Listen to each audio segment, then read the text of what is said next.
Hello friends, welcome to Bhoomika kitchen. ನಾನು ನಿಮ್ಮ ಭೂಮಿಕಾ ಸುದರ್ಶನ್. ಇವತ್ತು ಸಿಂಪಲ್ ಆಗಿ 10 ರಿಂದ 15 ನಿಮಿಷದಲ್ಲೇ ಹುರುಳಿ ಕಟ್ಟಿನ ಸಾರು ಜೊತೆಗೆ ಅದ್ರ ಪಲ್ಯ ಮಾಡೋದು ಹೇಗೆ ಅಂತ ತೋರಿಸ್ತಾ ಇದ್ದೀನಿ. ಈ ಕಟ್ಟಿನ ಸಾರು ಈ ಮಳೆಗಾಲದಲ್ಲಿ ಮಾಡಿಟ್ಕೊಂಡ್ರಂತೂ ಮನೆಯಲ್ಲಿ ನೀವು ಬೇಕಾದಾಗ ಒಂದು ಸ್ವಲ್ಪ ಅನ್ನ ಮಾಡ್ಕೊಂಡ್ರಂತೂ ಊಟ ಅಂತೂ ತುಂಬಾನೇ ರುಚಿಯಾಗಿರುತ್ತೆ. ಬನ್ನಿ ಈ ಹುರುಳಿ ಕಟ್ಟಿನ ಸಾರು ಜೊತೆಗೆ ಪಲ್ಯ ಮಾಡೋದು ಹೇಗೆ ಅಂತ ತೋರಿಸ್ತೀನಿ. ಕುಕ್ಕರ್ ಒಳಗಡೆ 4 ಕಪ್ಪಷ್ಟು ನೀರು ಹಾಕೊಂಡು ಕುದಿಯೋದಕ್ಕೆ ಇಟ್ಟಿದ್ದೀನಿ. ಇದು ಕುದೀತಾ ಇದೆ ಚೆನ್ನಾಗಿ. 1 ಕಪ್ಪಷ್ಟು ಹುರುಳಿನ ಚೆನ್ನಾಗಿ ತೊಳೆದು ಎಲ್ಲ ಕ್ಲೀನ್ ಮಾಡ್ಕೊಂಡಿದ್ದೀನಿ. ಹುರುಳಿಯಲ್ಲಿ ಜಾಸ್ತಿ ಕಲ್ಲಿರುತ್ತೆ, ಆದಷ್ಟು ಕ್ಲೀನ್ ಮಾಡಿಬಿಟ್ಟು ಹಾಕೊಳ್ಳಿ. ಕೆಲವೊಬ್ರು ನೆನೆಸ್ಬಿಟ್ಟು ಹಾಕೋತಾರೆ, ಆ ಥರ ಏನು ಹಾಕೋ ಅವಶ್ಯಕತೆ ಇಲ್ಲ. ಹೀಗೆ ಹಾಕಿದ್ರೇ ಕಟ್ಟು ಚೆನ್ನಾಗಿ ಬಿಡುತ್ತೆ, ಜೊತೆಗೆ ಹುರುಳಿ ಕೂಡ ಚೆನ್ನಾಗಿ ಬೆಂದಿರುತ್ತೆ. ಈ ಹುರುಳಿ ಬೇಯೋದಕ್ಕೆ ಎಷ್ಟು ಬೇಕೋ ಅಷ್ಟು ಮಾತ್ರ ಉಪ್ಪು ಹಾಕೊಳ್ತಿದ್ದೀನಿ.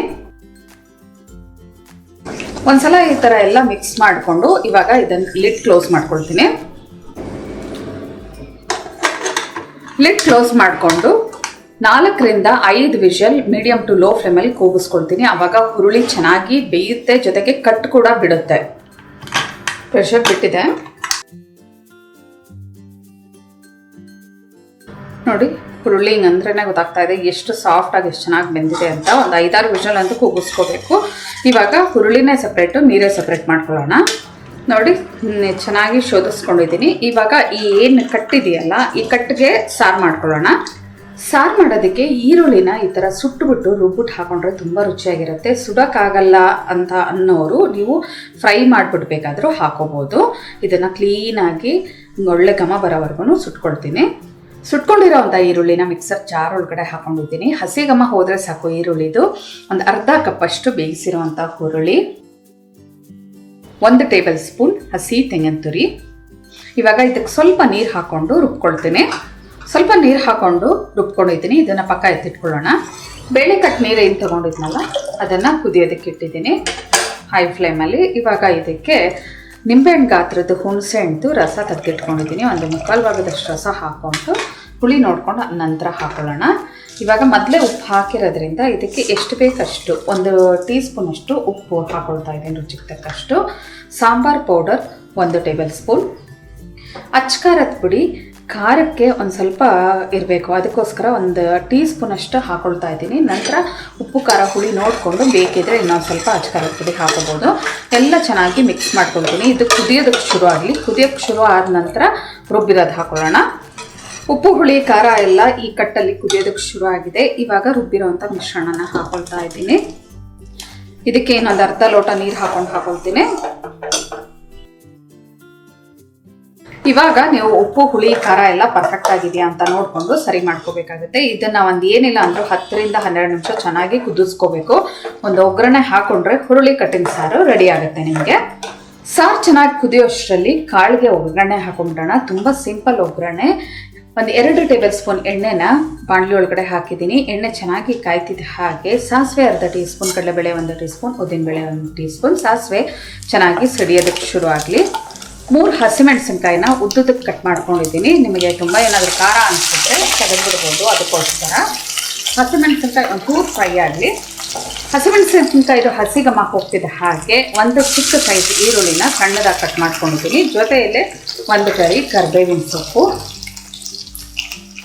ಈರುಳ್ಳಿ ಒಂದು ಸ್ವಲ್ಪ ಸಾಫ್ಟ್ ಆಗೋವರೆಗೂ ಫ್ರೈ ಮಾಡ್ಕೊಳ್ಳೋಣ. 2 ನಿಮಿಷ ಫ್ರೈ ಮಾಡಿದ್ರೆ ಸಾಕು, ಚೆನ್ನಾಗಿ ಸಾಫ್ಟ್ ಆಗೋಗ್ಬಿಡುತ್ತೆ ಸಣ್ಣದಾಗಿ ಕಟ್ ಮಾಡಿರೋದ್ರಿಂದ.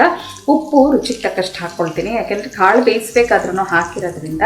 ಇವಾಗ ರುಚಿಗೆ ಎಷ್ಟು ಬೇಕೋ ಅಷ್ಟು ಮಾತ್ರ ಹಾಕೋಬೇಕಾಗುತ್ತೆ. ಒಂದ್ಸಲ ಎಲ್ಲ ಚೆನ್ನಾಗಿ ಮಿಕ್ಸ್ ಮಾಡಿಕೊಂಡು ಇವಾಗ ಬೇಯಿಸಿಟ್ಕೊಂಡಿರೋಂಥ ಹುರುಳಿನ ಇದರೊಳಗಡೆ ಹಾಕೊಂಡು ಮಿಕ್ಸ್ ಮಾಡ್ಕೊಳ್ತೀನಿ.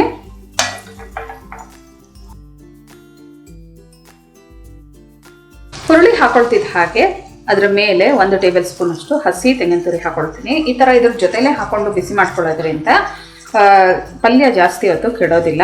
ಸಣ್ಣ ಕಟ್ ಮಾಡ್ಕೊಂಡಿರೋಂಥ ಕೊತ್ತಂಬರಿ ಸೊಪ್ಪು ಮೇಲೆ ಉದುರಿಸ್ಕೊಳ್ಳೋದು. ಇಲ್ಲ ನಿಮಗೆ ಫ್ರೆಶ್ ಆಗಿ ಅವಾಗ ತಿನ್ನಬೇಕಾದ್ರೆ ನಮಗೆ ಕಾಯಿ ರುಚಿಯಾಗಿ ಮೇಲೆ ಸಿಗಬೇಕು ಅಂತ ಅನ್ನೋರು ಬೇಕಾದರೆ ಪಲ್ಯ ನೀವು ಯಾವಾಗ ಬಡಿಸ್ತೀರಾ ಆವಾಗ ಕೊತ್ತಂಬರಿ ಸೊಪ್ಪು ಮತ್ತು ಹಸಿ ತೆಂಗಿನ ತುರಿನ ಹಾಕಿ ಮಿಕ್ಸ್ ಮಾಡಿ ಬಡಿಸ್ಬೋದು. ನೋಡಿ, ಈ ಥರ ಎಲ್ಲ ಚೆನ್ನಾಗಿ ಈವನ್ ಆಗಿ ಮಿಕ್ಸ್ ಮಾಡಿಕೊಂಡು ಉಪ್ಪು ಖಾರ ಎಲ್ಲ ಕರೆಕ್ಟಾಗಿದೆಯಾ ಅಂತ ನೋಡ್ಕೊಳ್ತೀನಿ. ಮೀಡಿಯಮ್ ಟು ಹೈ ಫ್ಲೇಮಲ್ಲೇ ಇದನ್ನು ಬಿಸಿ ಮಾಡಿಕೊಂಡು ಮಿಕ್ಸ್ ಮಾಡ್ಕೊಳ್ತೀನಿ. 2 ರಿಂದ 3 ನಿಮಿಷ ಇದನ್ನು ಚೆನ್ನಾಗಿ ಬಿಸಿ ಮಾಡ್ಕೊಳ್ತಾನೆ ಫ್ರೈ ಮಾಡ್ಕೊಂಡಿದ್ದೀನಿ. ನೋಡಿ, ಪಲ್ಯದ ಒಗ್ಗರಣೆ ಹಾಗೆ ಹೋಯಿತು. ಇದನ್ನು ಪಕ್ಕ ಎತ್ತಿಟ್ಕೊಳ್ಳೋಣ. ಇವಾಗ ಸಾರಿಗೂ ಹೀಗೆ ಒಗ್ಗರಣೆ ಹಾಕೊಂಡ್ಬಿಡೋಣ.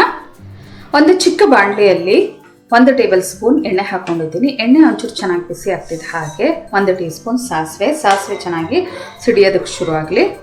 ಸಾಸಿವೆ ಸಿಡಿಯೋದಕ್ಕೆ ಶುರು ಆಗ್ತಿದೆ ಹಾಗೆ ಒಂದು ಚಿಟಿಕೆ ಇಂಗು, ಜೊತೆಯಲ್ಲೇ ಬೆಳ್ಳುಳ್ಳಿ ಒಂದು ಸ್ವಲ್ಪ ಜಾಸ್ತಿ, ಒಂದು ಅರ್ಧ ಹಿಡಿಯಷ್ಟು ಬೆಳ್ಳುಳ್ಳಿನ ಉದ್ದುದ್ದು ಕಟ್ ಮಾಡಿಬಿಟ್ಟು ಹಾಕೊಂಡಿದ್ದೀನಿ. 2 ಬ್ಯಾಡಗಿ ಮೆಣಸಿನ್ಕಾಯಿ. ಒಗ್ಗರಣೆಯಲ್ಲಿ ಬೆಳ್ಳುಳ್ಳಿನ ಚೆನ್ನಾಗಿ ಬಾಡಿಸ್ಕೊಳ್ಳೋಣ. ಬೆಳ್ಳುಳ್ಳಿದು ಒಳ್ಳೆ ಘಮ ಬರೋಕ್ಕೆ ಶುರು ಆಗ್ತಿದ್ದ ಹಾಗೆ 1 ಗರಿ ಕರಿಬೇವಿನ ಸೊಪ್ಪು ಹಾಕ್ಕೊಂಡು ಸ್ಟವ್ ಆಫ್ ಮಾಡಿಬಿಟ್ಟು ಒಂದ್ಸಲ ಎಲ್ಲ ಚೆನ್ನಾಗಿ ಮಿಕ್ಸ್ ಮಾಡ್ಕೊಳ್ತೀನಿ. ಈ ಒಗ್ಗರಣೆ ತೆಗ್ದು ಅವಾಗಲಿಂದ ಕುದೀತಾ ಇರೋವಂಥ ಸಾರು ಒಳಗಡೆ ಹಾಕೊಳ್ಳೋಣ.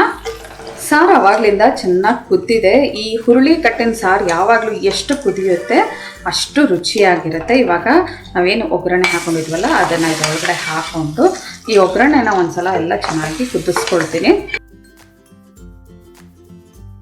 ಒಂದ್ಸಲ ಎಲ್ಲ ಚೆನ್ನಾಗಿ ಮಿಕ್ಸ್ ಮಾಡಿಕೊಂಡು ಕುದಿಸ್ಕೊಳ್ತಾ ಇದ್ದೀನಿ. ಉಪ್ಪು ಹುಳಿ ಖಾರ ಅಂತೂ ನಾನು ಎಷ್ಟು ಹೇಳಿದ್ನಲ್ಲ ಅಷ್ಟು ಪರ್ಫೆಕ್ಟ್ ಆಗಿದೆ.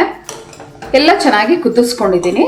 ಬಸ್ಸಾರಿಗೆ ಯೂಶ್ವಲಿ ಎಲ್ಲರೂ ಒಂದು ಸ್ವಲ್ಪ ಬೆಲ್ಲ ಹಾಕೋತಾರೆ. ನಿಮ್ಗೇನಾದರೂ ಉಪ್ಪು ಹುಳಿ ಖಾರ ಬ್ಯಾಲೆನ್ಸ್ ಮಾಡಬೇಕು ಅಂದರೆ ಒಂದು ಅರ್ಧ ಟೀ ಸ್ಪೂನ್ ಅಷ್ಟು ಬೆಲ್ಲ ಹಾಕೊಂಡ್ರೆ ಇನ್ನೂ ರುಚಿಯಾಗಿರುತ್ತೆ. ನಾನೇನು ಇದಕ್ಕೆ ಬೆಲ್ಲ ಹಾಕಿಲ್ಲ ಇವತ್ತು.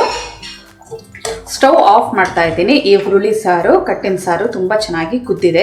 ಆವಾಗಲೇ ಪಲ್ಯ ಮಾಡೋದು ಕೂಡ ನಾನು ನಿಮಗೆ ತೋರಿಸಿದ್ದೀನಿ. ನೋಡಿದ್ರಲ್ಲ ಎಷ್ಟು ಸುಲಭವಾಗಿ ಒಂದು 10 ರಿಂದ 15 ನಿಮಿಷದೊಳಗಡೆ ಹುರುಳಿ ಒಂದು ಬೆಂದಿದ್ರೆ ಹುರುಳಿನ ಕಟ್ಟಿನ ಸಾರು ಜೊತೆಗೆ ಪಲ್ಯ ಎರಡೂ ರೆಡಿಯಾಗಿ ಹೋಗ್ಬಿಡುತ್ತೆ. ಮುದ್ದೆ ಜೊತೆಗೆ ವೈಟ್ ರೈಸ್ ಜೊತೆಗಂತೂ ಒಳ್ಳೆ ಕಾಂಬಿನೇಷನ್ನು. ಮಳೆಗಾಲ ಬರ್ತಾ ಇರೋದ್ರಿಂದ ಆದಷ್ಟು ಈ ಥರ ಹುರುಳಿ ಕಟ್ಟಿನ ಸಾರು ಈ ಬೆಳ್ಳುಳ್ಳಿಯಿಂದ ಮಾಡಿರೋವಂಥ ಪದಾರ್ಥಗಳನ್ನ ತಿಂತಾಯಿರಿ, ತುಂಬ ಒಳ್ಳೆಯದು. ಆವಾಗ ಇಮ್ಯುನಿಟಿನೂ ಚೆನ್ನಾಗಿರುತ್ತೆ, ನಮಗೆ ದೇಹ ಕೂಡ ಬೆಚ್ಚಗಿರುತ್ತೆ. ಇವತ್ತಿನ ಈ ಸಿಂಪಲ್ ರೆಸಿಪಿ ನಿಮ್ಗೆ ಇಷ್ಟ ಆದರೆ ಲೈಕ್ ಮಾಡಿ, ಶೇರ್ ಮಾಡಿ. ಯಾರೆಲ್ಲ ಇನ್ನೂ ಭೂಮಿಕಾ ಕಿಚನ್ಗೆ ಸಬ್ಸ್ಕ್ರೈಬ್ ಆಗಿಲ್ಲ ದಯವಿಟ್ಟು ಸಬ್ಸ್ಕ್ರೈಬ್ ಆಗಿ. Thanks for watching.